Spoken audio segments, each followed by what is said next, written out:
I think there were some provisions in the Patriot Act that were positive. There were 100, and they're not the ones that are being debated. So, you know, this is a very important point. John Ashcroft was Attorney General at the time and said he actually used the word hysterical when he criticized the critics. And you may remember that he actually used rhetoric in the Senate in which he suggested that we were unpatriotic or even traitors. And yet, who is exaggerating here? A 350-page law passed in 45 days with almost no debate, almost no hearings.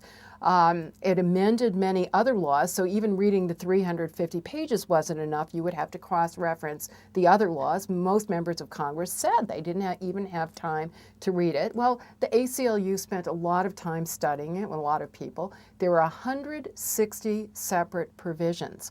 Of those provisions, we've criticized about a dozen. Now, those dozen are very important, and the violations of rights are very important, but I think, you know, to say it's hysterical to have that measured criticism, and for the others either to say they're benign or even some of them positive. I mean, for example, I recall that there were provisions in the Patriot Act that increased funding for the FBI to beef up its computer system that's long overdue, increased funding for border guards at the northern border, which was completely underfinanced and underprotected, securing cockpit doors in airplanes. These are all positive measures, and coincidentally, are the kinds of measures that were recommended by the bipartisan 9/11 Citizens Commission, by the joint report of the intelligence committees of the House and Senate, which only long after the Patriot Act was passed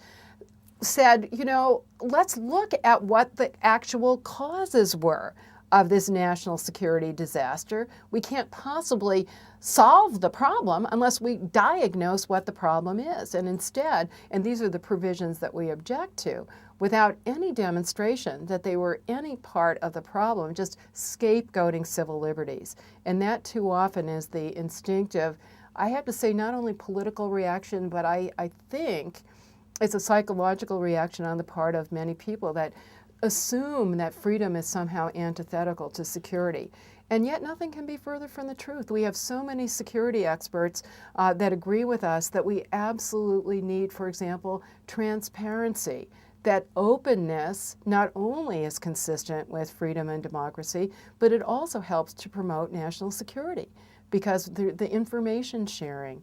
And by the way, one of the other real major concerns we have on the subject of freedom of information is protecting whistleblowers who are just so important in this era, and journalists also who have brought to light government abuses that we have not been told about or we've been lied to about that have really undermined national security as well as freedom. And yet journalists are being subject to subpoena in record numbers and threatened with prison, in some cases imprisoned, and whistleblowers in the national security field have no protection.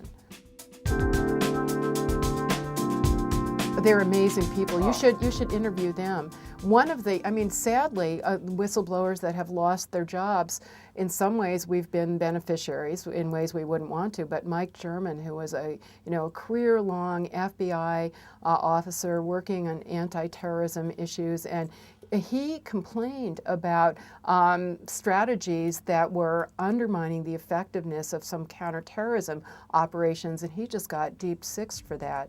And he finally gave up, and now he's been working for the A.C.L.U.